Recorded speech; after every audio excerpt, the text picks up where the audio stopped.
శివరాత్రి రోజు ప్రతి ఒక్కరూ ఆచరించవలసిన ముఖ్య విషయాలు.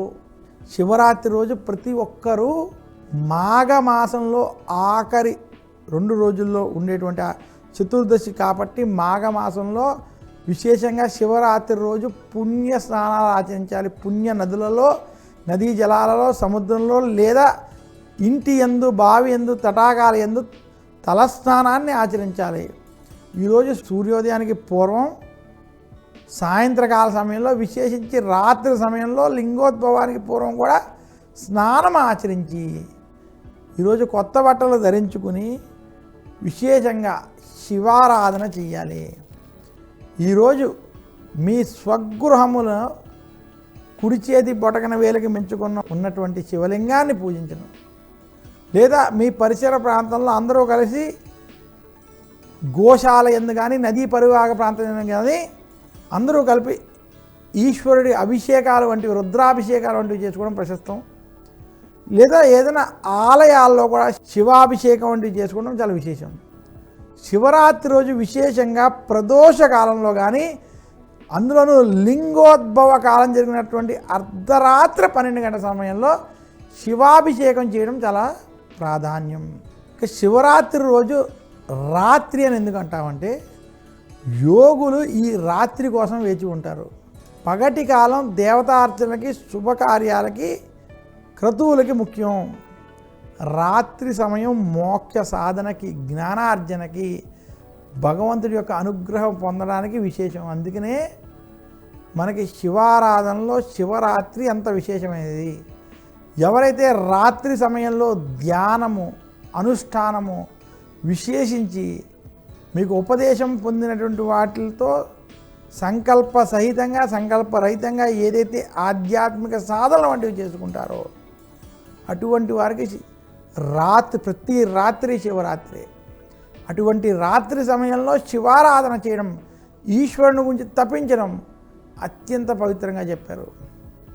యోగులకి కొన్ని ప్రత్యేకమైనటువంటి యోగములు కలిగేటువంటి దినాలలో మహాశివరాత్రి ప్రత్యేకం.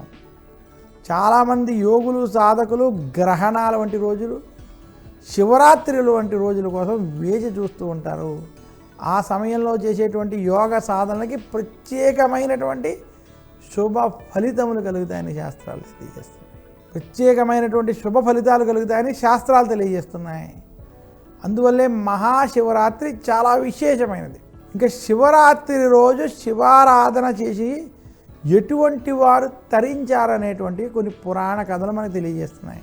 పురాణాల ప్రకారం పూర్వం గుణాధీశుడు అనేటువంటి వాడు ఉండేటువంటి వాడని, అతను దొంగతనాలు చేస్తూ బతికేవాడని, ఒకసారి తన రాజ్యంలో పెద్ద దొంగతనం చేశాక అతన్ని రాజభటులు వెంటాడడం, ఆ రోజు శివరాత్రి రోజు అవడం, అతను పరిగెడుతూ ప్రదోషకాల సాయంత్ర సమయానికి ఒక పాడుపడ్డ శివాలయంలోకి వెళ్ళి అక్కడ దాంకోవడం జరిగింది. భటులంతా ఊరంతా వెతికి పాడుపడ్డ శివాలయాన్ని వదిలేసి అన్ని చోట్ల వెతకడం మొదలుపెట్టారు. ఆ భటులకు దొరికితే నన్ను చంపేస్తారనేటువంటి భయంతో ఆ పాడుపడ్డ శివాలయంలో చీకటిలో ఉదయం నుంచి ఏమీ తినకుండా ఉపవాసంలో ఉన్నటువంటి అతను శివానను రక్షించు అంటూ శివనామస్మరణ చేస్తూ తన వస్త్రాన్ని చింపి ఒక దీపాన్ని పెట్టి శివనామస్మరణ చేస్తూ రాత్రంతా జాగరణ చేస్తూ శివనామస్మరణతో గడపడం జరిగింది. అలా తెల్లవారేసరికి ఆ భటులు ఆ ఆలయానికి వచ్చి ఇతను ఇక్కడ ఉన్నాడేమో అని చూసి తెల్లవారుజామున అవ్వగానే అతన్ని పట్టుకుని బయటికి తీసుకొచ్చి సంహరించడం జరిగింది. తెలియకుండా శివరాత్రి రోజు శివాలయంలో ఈశ్వరుణ్ణి ప్రార్థించడం, ఉపవాస జాగరణ చేయడం వల్ల అతను మరుసటి జన్మలో శివుని యొక్క అనుగ్రహం చేత కళింగ దేశ రాజు కుమారుడిగా జన్మించాడు. అతను పెద్ద అయిన తర్వాత తన యొక్క పూర్వజన్మ ఇతివృత్తాంతాన్ని జ్యోతిష్యుల ద్వారా, పండితుల ద్వారా తెలుసుకుని అతను ఉన్నంత వరకు ఆ యొక్క రాజ్యంలో శివరాత్రి సమయంలో ధూపదీప నైవేద్యాన్ని ప్రతి శివాలయంలో జరిపించడం చేత ఆ కళింగ దేశంలో పుట్టినటువంటి ఆ రాజు కుబేరుడిగా, శివుని యొక్క అనుగ్రహం చేత కుబేరుడిగా, ఈ రకంగా కుబేరుడికి సంబంధించిన వృత్తాంతం గుణాధీశుడు అనేటువంటి ఈ కథ ఆధారంగా తెలియజేస్తారు. అంటే ఏ వ్యక్తి అయినా తెలిసి కానీ తెలియక కానీ శివరాత్రి రోజు ఈశ్వరుణ్ణి పూజించినా ఆరాధించినా భక్తి శ్రద్ధలతో ఆయన్ని అభిషేకం వంటివి చేసిన వారికి శివుని యొక్క అనుగ్రహం లభిస్తుందని ఈ పురాణ కథ మనకు తెలియజేస్తుంది. శివరాత్రి రోజు ప్రతి ఒక్కరూ ఈశ్వరుని ముందు చందనముతో అలంకరించి చందనముతో అభిషేకం చేయాలి. ఈరోజు రుద్రాభిషేకాలు వంటివి చేసుకోవడం మంచిది. స్ఫటిక లింగం వంటి లింగాలకి ఇంటిలో అభిషేకం చేసుకోవడం, దీపారాధన వంటి చేయడం అతి ఉత్తమం. ముఖ్యంగా లింగోద్భవ కాల సమయంలో ధ్యానం, అనుష్ఠానం, శివారాధన వంటివి సత్ఫలితాలను ఇస్తాయి. శివరాత్రి రోజు ఉపవాసం, జాగరణ వంటివి మనం చేయాలి.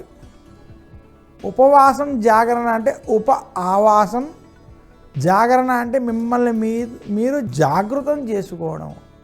ఈ పనులు మీరు ఎలా చెయ్యాలి, ఎందుకు చెయ్యాలి అంటే ఎల్లప్పుడూ ఈశ్వరుడితో దగ్గరగా ఉండడం చేత ఏ రకంగా అయితే ఒక దొంగ కుబేరుడిగా మారగలిగాడో, శివానుగ్రహం ఉంటే ప్రతి ఒక్కరూ కూడా వారికి కావలసిన సత్ఫలితాన్ని పొందగలుగుతారు. ఆ యొక్క ఫలితాన్ని పొందడం కోసం ఈశ్వరుని విషయంలో ఉపవాస జాగరణ వంటివి చేయాలి. నేటి ఆధునిక సమాజంలో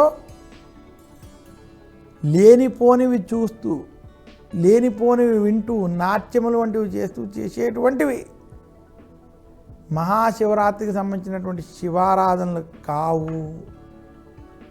మీరు సెల్ ఫోన్ మాట్లాడుతూ ఆఫీస్ పనులు చేసుకుంటూ రాత్రి జాగరణ ఉండడం జాగరణ కాదు.